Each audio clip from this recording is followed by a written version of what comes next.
Akang dan Teteh, jumpa kembali kita dalam Safari Ramadan, kuliah daring bersama Asep Herulgani dengan tema psikologi pemaafan. Akang dan Teteh, ulang kali saya mendapatkan pertanyaan yang relatif mirip, yaitu adalah percuma Pak Asep, saya maafin dia, kelakuannya nggak berubah-ubah tuh. Dia tetap aja kejam, dia tetap aja pemarah, dia tetap aja penghina dan segala macam. Nah, ini yang saya ingin sampaikan kepada Kang dan Teteh, kegiatan pemaafan yang kita lakukan adalah bukan untuk orang lain masalahnya. Kegiatan pemaafan yang kita lakukan adalah untuk kita sendiri, untuk kedamaian kita sendiri.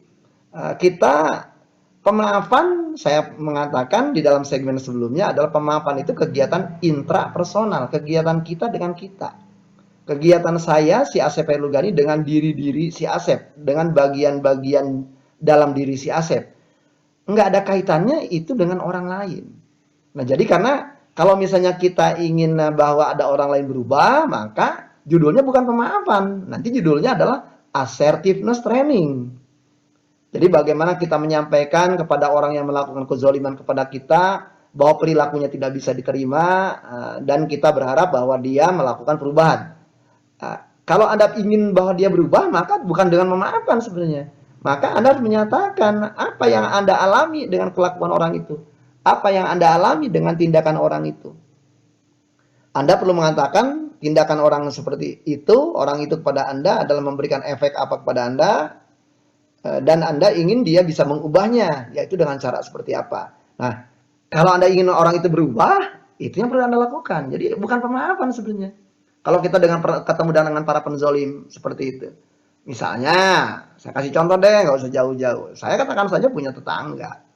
Dan tetangga saja, saya melakukan sebuah kekonyolan. Misalnya saja, melemparkan sampah gitu ke rumah saya.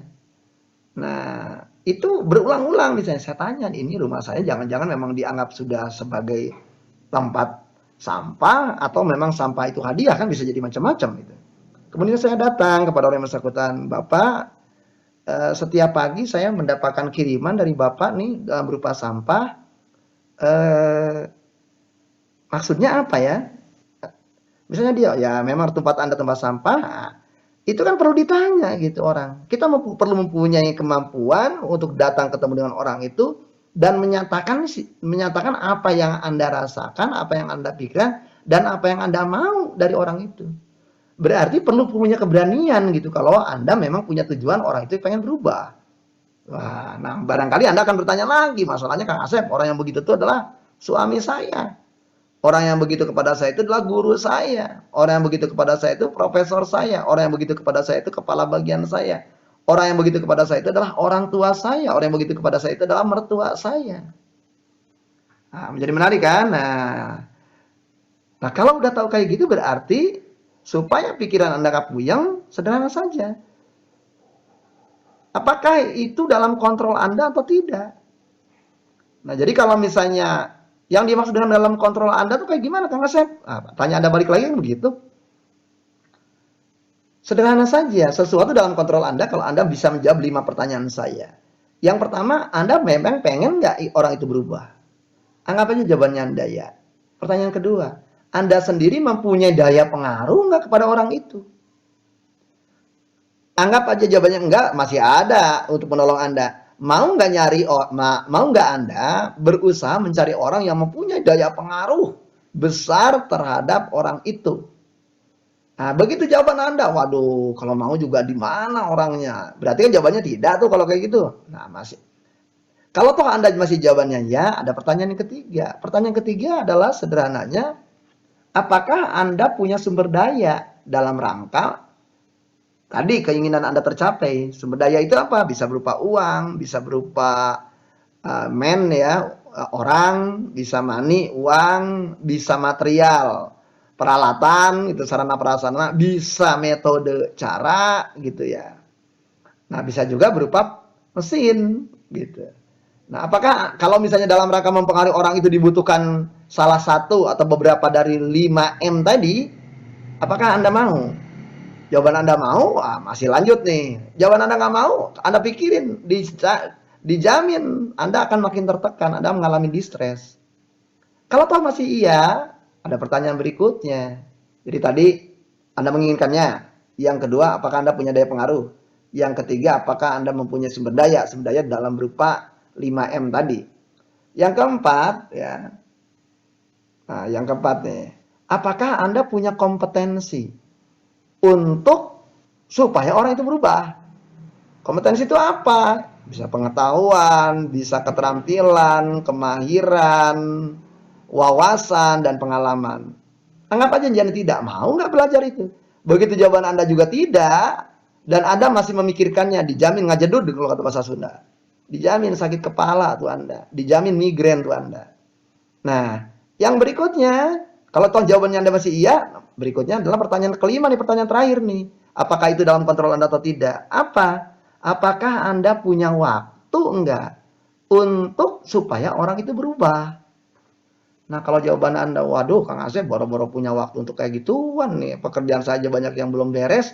Nah, berarti kelakuan mertua Anda, kelakuan ayah Anda, kelakuan ibu Anda, kelakuan siapapun orang lain yang signifikan bagi Anda, ternyata itu tidak dalam kontrol Anda.